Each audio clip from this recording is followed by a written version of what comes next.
sábado. Y el Señor les recrimina: ustedes son hipócritas. Y llama a esa mujer hija de Abraham. Esto es importante, porque resulta que en ningún pasaje de la Biblia se nombra antes a las mujeres como hijas de Abraham. Resulta que para entrar a formar parte de la antigua alianza en el pueblo de Israel había un rito que era la circuncisión, el cual se practicaba solo a los hombres. Es decir, las mujeres pues técnicamente no eran como parte de esa antigua alianza.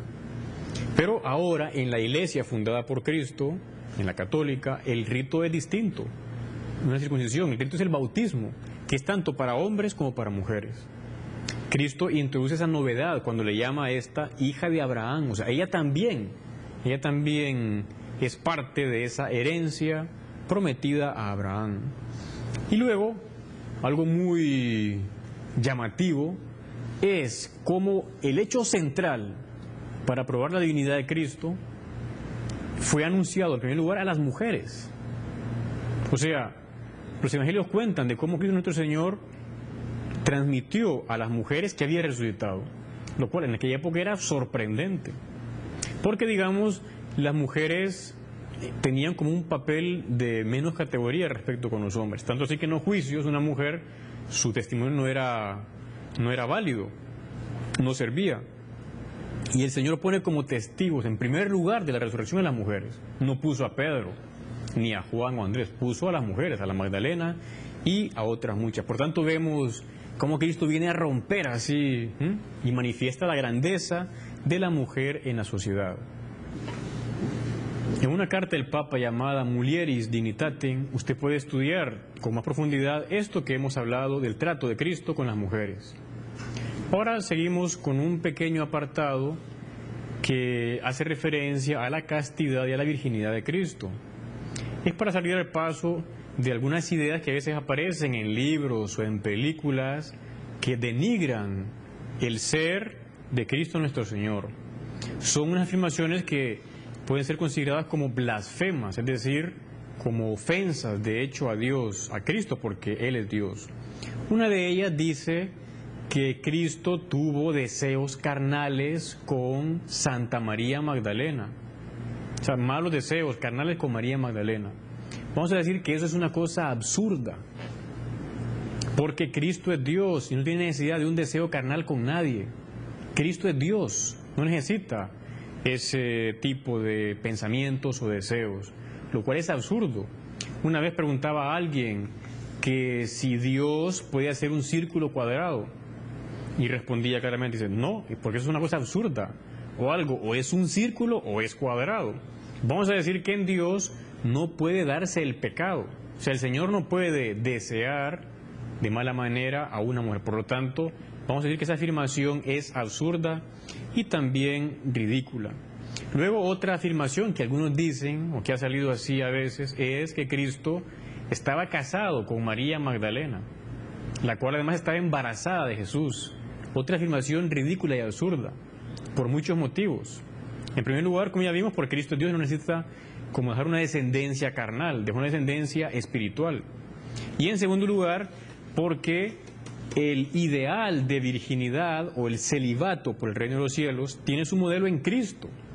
O sea, el Señor fue el ejemplo, el modelo, para que muchos jóvenes, hombres y mujeres en aquella primera época, decidieran no casarse. ¿Para qué? Para parecerse a Cristo, para ser como Él.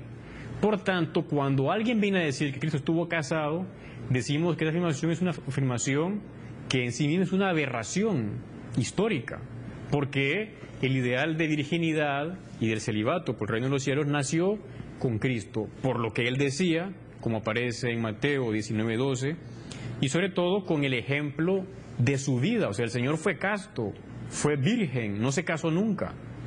Por tanto, quien afirma lo contrario no tiene ni idea de lo que la historia misma va testimoniando. Aparte que los evangelios nunca nos hablan de que el Señor se haya casado con una mujer. ¿Por qué? Porque simplemente no era esa su misión. Bien, una vez que ya hemos clarificado un poco esto, pasamos a la tercera parte de hoy, que se llama la Iglesia y la mujer. Algunos afirman que la Iglesia Católica es una institución misógina. Esa es la palabra que usan, misógina. Es decir, odia a la mujer. Misógina viene del griego miseo, que significa odiar, y giné, que significa mujer o esposa.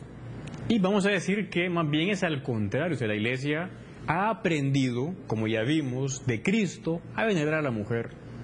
Los apóstoles fueron aprendiendo del Señor cómo tratar a la mujer. De hecho, en los evangelios dejaron escrito eso. Si hubieran sido machistas, digamos, o ellos no habrían entendido lo que el Señor dijo, no habrían puesto esas expresiones o esos hechos que van relatando cómo Cristo apreciaba a la mujer. ¿Pero por qué lo dejaron? En primer lugar, porque fue verdad. Y en segundo, porque habían aprendido cómo se debía tratar a las mujeres. También la Iglesia Católica aprendió a venerar, sobre todo, a una mujer, a la Virgen que es Madre de Cristo, Madre de Dios, y también a otras muchas mujeres de los primeros siglos. Cuando se ponían como ejemplo a mujeres santas que habían muerto como mártires, Inés, Cecilia, Anastasia, tantas mujeres santas que fueron puestas por la Iglesia Católica como modelos. O sea, también la Iglesia ha estado influida, lógicamente, por ideas de la época, como otra institución, pero sobre todo ha estado enriquecida y fecundada por enseñanzas de Cristo, que es su fundador. También explicamos cómo la Iglesia ha velado por las mujeres.